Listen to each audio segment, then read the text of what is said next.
Fumble fam, what is going on? It's your boy Chris, and you can find me everywhere at CK2K. But guys, this was the night that we were all waiting for. We finally found out who would be making it into that play-in game for that 8th seed in the Western Conference and who would be going home. Now, we're going to get into all of that in just a second, but make sure you guys subscribe to the channel, hit the notification bell, and don't forget to like this video. So let's start off with the team that is fighting to secure the 8th seed, the Memphis Grizzlies. We start off with probably one of the most important games of the night, where the Memphis Grizzlies went up against the Giannis-less Bucks, which is a pretty damn big deal because they need to win this game to secure the 8th seed going into that play-in game. Now, future Rookie of the Year Ja Morant had a pretty rough night, only scoring 12 points on 30% shooting, but on what he lacked on offense, he definitely made up for, well, on every other stat, where he secured 13 boards along with 10 assists, getting the guard, excuse me, I was calling him the kid, getting the guard the triple-double in the bubble. Should we put that on a t-shirt? Anyways, Jonas Valanciunas and Dylan Brooks held it down on the offensive end, combining for 57 points for the Memphis Grizzlies, and with a combined 68% shooting from the field. Y'all can do that math yourself. The Grizzlies managed to beat the shorthanded Bucks, securing the 8th seed, and after that game, they were waiting to see who they would be playing in that play-in game for the 8th seed officially. More on that in a little bit, but let's move over to the Phoenix Suns. Yes, the blazing hot Phoenix Suns, who have won every single game leading up to this game against the Dallas Mavericks. And now nobody can say that the Suns wasted their ticket to the bubble up until this game, because the Valley Boys, like I said, are 7-0 in the bubble before this game. Now, winning this game would give them the chance to play against the Grizzlies in the play-in game to hopefully give them a ticket to the NBA playoffs. Now, like the Bucks, the Mavs did help them out a little bit with their key players only getting limited minutes. Now, we saw Luka only play 13 minutes, and in that time, he managed to score 18 points, but he did not see the floor again for the entire second half. And KP, he didn't even play. The Bubble Suns took full advantage of this with an impressive balanced attack, all led by none other than Devin Booker, who had another amazing night for his squad, and the Suns ended up winning this game, improving their record in the bubble to 8-0, which is phenomenal for the Suns. So I want to give them a round of applause real quick. But we got to talk about the next game, which is between the San Antonio Spurs and the Utah Jazz. Now, this game started off with playoff implications for the Spurs, as a win could have edged them closer to getting an opportunity to get into that play-in game against the Memphis Grizzlies, but they needed both the Grizzlies and the Suns to lose, or at least one of the two to lose, to have some sort of chance at playing the play-in game. And as we talked about, both teams won, so the Spurs were ultimately eliminated from the playoffs. Leading up to this point, Coach Greg Popovich led the Spurs to 22 straight playoff appearances. Right now, standing, the Spurs had the longest streak in sports, and with that being that record being broken, now he's gonna have to start all over, hopefully with this young Spurs team next season. But all of this being said, the game was strictly for pride when it came to the San Antonio Spurs, but it was still against a tough team like the Utah Jazz, who have secured their playoff spot long before the season was even suspended. But regardless, both teams went out without their key players, leaving it to all the young players to get some action in this game. Now, one of my personal favorite rookies in this recent draft class that nobody talks about, Keldon Johnson for the San Antonio Spurs, had himself a night. He showed out with an efficient 24 points for the San Antonio Spurs, but the balanced attack by the Jazz was unfortunately way too much for the Spurs, and they will be leaving the bubble with a loss. But they had a very good run in the bubble nonetheless. The Spurs, like I said, are officially eliminated. But now for the game that ultimately determined who would be in the play-in game, the Portland Trail Blazers versus the Brooklyn Nets. Oh, this was the game everybody was looking for. And what a finish to the night because it was close all the way till the last ticker. Like I said, this game ultimately decided who would be where at the bottom of the Western Conference. And let me tell you, the Nets, they didn't make it easy on the Blazers, okay? And I also want to mention that there was 0 defense played in this game, which made for a high-scoring game. I mean, Damian Lillard added to his incredible week, dropping 42 points. But this logo shot was absolutely insane, and it felt like the moment the world knew that the Nets were ultimately in trouble. Now, he was 6 of 9. Oh my Look goodness! Look at this shot by Lillard! Oh my goodness! Oh!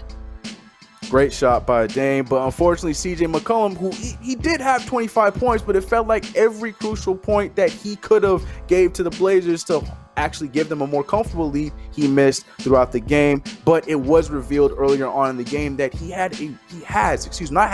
has a rupture or a fracture in his back, and he played the game. Y'all figure that one out. I'm no doctor. But Karis LeVert on the other side fought really hard, dropping a strong 36 points of his own as the Blazers survived this crazy game in the bubble. And now it's looking like it's going to be the Memphis Grizzlies versus the Portland Trail Blazers in the play-in tournament. But let's break it all down one more time with the rankings. All right, shall we? Now, like I said, tonight was the night that determined everything because the Eastern Conference is already set. I mean, there's a few things that could move around, but everybody who's in the playoffs right now are going to be in the playoffs when the playoffs begin. But the Western Conference, we were all keeping our eye on the bottom half from the 8th seed to the 9th seed to the 10th seed to the 11th seed because it could have been shifted around. Now, after a Portland win and a Grizzlies win, they have secured their spots in the play-in game, bumping the undefeated Suns and the Spurs from the bubble after great play that both teams had within the bubble for the entirety of the seeding games. Now we have one more day that will put the final touches to the seeding for both conferences, more, like I said, more so on the top of both conferences, but we will see ultimately who is going to get that 8th seed after that play-in game between the Memphis Grizzlies and the Portland Trail Blazers, and I am so excited, and that's going to be fun, and we're all looking forward to it. But for right now, let's get into the moments of the night. First up goes to LeBron James. Now, LeBron James did get some play time, but not a lot, which led to LeBron and AD sitting out and watching the Lakers play against the Kings. And LeBron decided to bring a sandwich with him to the bench to grub out on during the free show. Now, I swear, there has to be enough footage of LeBron James eating on a bench. I don't care what team it's on. This time it so happens to be the Lakers. Somebody out there, I need a compilation, and maybe there is already a compilation out there on YouTube. Please send it my way. I want to see it because I feel like LeBron keeps getting caught eating snacks, and it's hilarious. But next up, we have Devin Booker. Now, with the Suns winning their game against the Mavericks, the only way that they stood a chance to get into that play-in game was if the Nets had beat the Blazers, and we know how that turned out. But at the time, Devin Booker was openly a Nets fan, and he confirmed it post-game saying this. Yeah. All right, so now the question is, how big of a Brooklyn Nets fan are you tonight? I'm a big Brooklyn Nets fan. Call my guy Tyler Johnson, making sure they're going to give it their all. Yeah. Now, I was a little upset because after the Grizzlies won, my dreams of the Blazers versus Suns matchup were just crushed away. But as long as either the Suns or the Blazers made it into the play-in game, I was happy with that. Unfortunately, the Suns are not one of those teams, but D-Book admitting that he's a Nets fan was actually pretty damn funny. Now, since we were talking about the Blazers, let's move over to Hassan Whiteside, who takes the third moment in the must-see moments. Now, Hassan Whiteside is known to be a beast around the rim, but after a blunder, he went through a series of emotions. Now, going from laughing to mad real quick, as you can see from this video right here. But hey, man, it's all good. I mean, look, your team won. You guys are this close to getting to the playoffs. Smile. It's all good. But enough of all of these hilarious moments that happened last night. Let's get into what was going on in social media around the net. Now, like we mentioned, Devin Booker openly admit that he was rooting for the Nets, but then I saw this Photoshop online that made me truly believe that he went full Brooklyn Nets, okay? Now, like I said, the Nets played in a thriller against the Blazers, but this Photoshop picture, like I believed it. It almost got me. It legit almost got me. I do wish he did go like full Brooklyn Nets, like went the full mile and made this real, but obviously, you know, tampering and blah, blah, blah, blah, that couldn't happen. So either way, moving on to the San Antonio Spurs, man, I really want to pour one out for you guys because I do feel so bad. Like I said earlier, the Spurs unfortunately are missing the playoffs for the first time in 22 years, and Spurs fans are so upset. This tweet though, this tweet seemed to say it for every Spurs fan out there in the world. This tweet said, "For the first time since 1998, the San Antonio Spurs will not be playing in the NBA playoffs." Damn. See, like, I'm no Spurs fan, but I am a fan of Pop.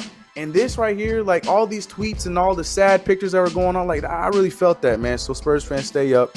Imagine being a Knicks fan. On that note, I'm moving on to the actual New York team that is winning for right now. And Garrett Temple, who had some very simple advice. The Nets had just one single game plan, and that was to not let Damian Lillard shoot the ball at all. And in the fourth quarter, his shot was starting to fall, and Garrett Temple had some strong advice for the Nets rookie point guard. Damian Lillard dribbling up, you guarding him. I don't care if that's CJ McCollum, I don't care if that's Michael Jordan over there. You pick him up. Simple enough. You pick him up. And it was working for a little bit, but Dame started hitting some crazy shots with the defense on him. I don't know, but Garrett Temple being the vet that he is, oh man, that was comedy. That was listening. The fact that it was caught, great. Love that. But ultimately, the Blazers did win that game, and I saw my favorite meme of all time on Twitter. Now, literally seconds after the Blazers barely won the game against the Brooklyn Nets, Josiah Johnson, who in my opinion is always on point when it comes to Twitter, dropped the funniest tweet of the night, saying this along with this video. He said, "How Dame and CJ kicking Devin Booker out of the bubble." I don't care how many times this damn video or GIF or whatever has been used, it works every single time, and this was comedy. So once again, that was hilarious. But as funny as that was, the Phoenix Suns went out very gracefully and very classy, I might add. It was no secret that, Devin Booker and the Suns were hoping for the Nets to beat the Blazers so they can lock their spot in the play-in game. We know about that. But sadly for Suns fans, the Blazers managed to win their game by one single point that knocked the Suns out of the bubble and out of playoff contention. Now, the Suns' Twitter account has been on point all bubble long. And I was very surprised and I was very pleased to see that the Suns Twitter account bowed out gracefully after the Blazers won their game. The Suns Twitter account tweeted this: "Good game at Trailblazers. Show the league what you got and go all the way. All our love."